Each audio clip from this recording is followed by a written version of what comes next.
Today I'm making tomato juice. It's absolutely delicious and really simple to make, so come along and I'll show you how to make it and can it.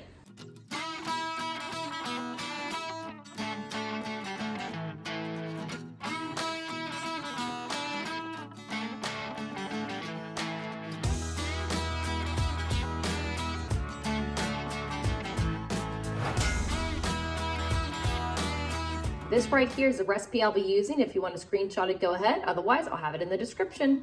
So these are some of the later tomatoes I picked last week that I still have left over, and these are the ones that I picked today. I have tons. I wrote on this with the dry erase marker. This one is 35 pounds, so I'm gonna weigh these and see how much we have because, as you can tell, here's your conversions. 23 pounds of tomatoes will get you 7 quarts of tomato juice. So let's see how much we're gonna make. Looks like 23.8 pounds. Okay, first we're gonna wash all these tomatoes, remove the stems, and cut out any bruised portions, and then cut them into quarters.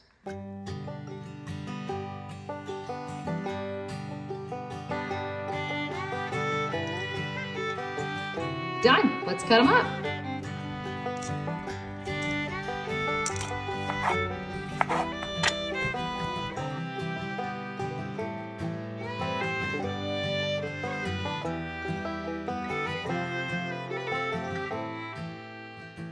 Now you can crush these things however you want, but I'm going to use a food processor because it's the fastest.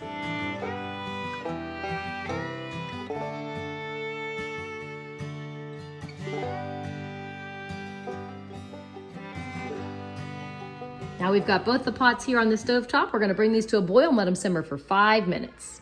While that's cooking, we're gonna prep our canning supplies. So I've got my lids in a pot of water. As soon as this comes to a boil, we can shut them off as they're sterile and ready to use. And in the oven, I got my mason jars cooking at 250 for 10 minutes to sterilize those.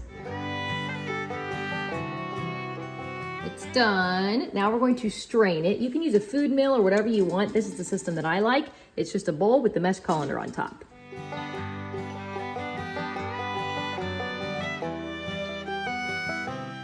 Now, I kind of let gravity do its thing where it just naturally leaks the liquid through the mesh colander, but it helps if every now and then you come through and kind of wiggle around the tomato mixture that's in there because they can definitely clog the mesh colander.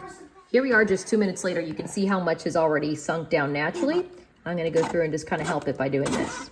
And I'm gonna keep doing that until it doesn't have much moisture in it.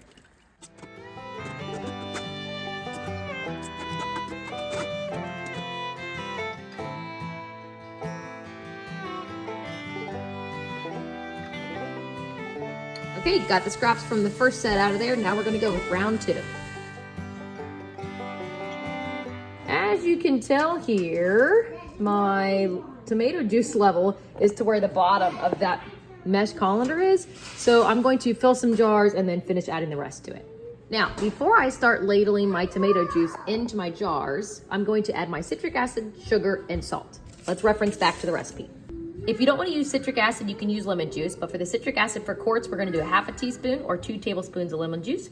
For pints, we're going to do a 1/4 teaspoon of citric acid or 1 tablespoon of lemon juice. Now, sugar and salt is optional, but I like to add both of those because it helps combat the sourness and the citric acid. So for quarts, we're going to do a teaspoon of each. If you're doing pints, you're going to do a 1/2 teaspoon of each. Let's do it.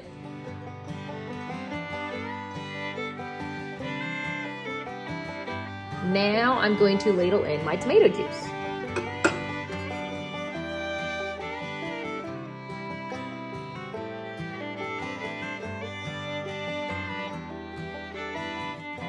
We almost filled all 7. We got this one about 1/3 of the way filled up, so I'm gonna get the rest of the juice out and then we'll fill the last one and we'll be ready to can. I got all 7 jars filled and I'll probably have about a cup, maybe 2 left over of juice that I didn't use in my 7 jars. So now what I'm gonna do is wipe my rims with a wet towel and then put on my sterile lids and bands and we're ready to can it.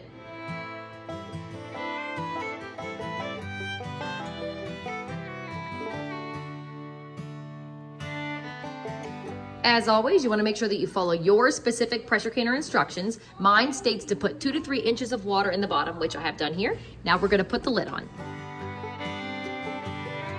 My pressure can needs to be vented, so I have the heat on. When this water inside starts to boil, you'll notice that steam starts coming out. When the steam starts coming out, I'm setting my timer for 10 minutes because that's how long it has to be vented. It's venting and I got my timer set for 10 minutes. 10 minutes is up, got my weight on. Now we're going to bring this up to 10 pounds pressure. You can water bath can them. Your quarts are going to be for 40 minutes and pints for 35, but I want to pressure can them. So if you're at 1,000 feet of elevation or less, pints and quarts both pressure can for 15 minutes. Now, if you live higher than 1,000 feet of elevation, make sure you check your chart to adjust your pressure accordingly. There we go. We're at 10 pounds pressure, so I'm going to set the timer for 15 minutes. All right, timer went off, so I just turned the heat off. I'm not going to touch it or do anything to it. Once the pressure gauge gets all the way down to 0, then I'll take the lid off and get them out. There we have it. Pressure's down to 0. Let's get them out.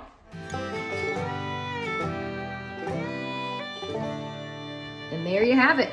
Absolutely beautiful, homemade, organic tomato juice. And this stuff is the perfect base for stews, soups, chilies. Absolutely delicious and so good for you.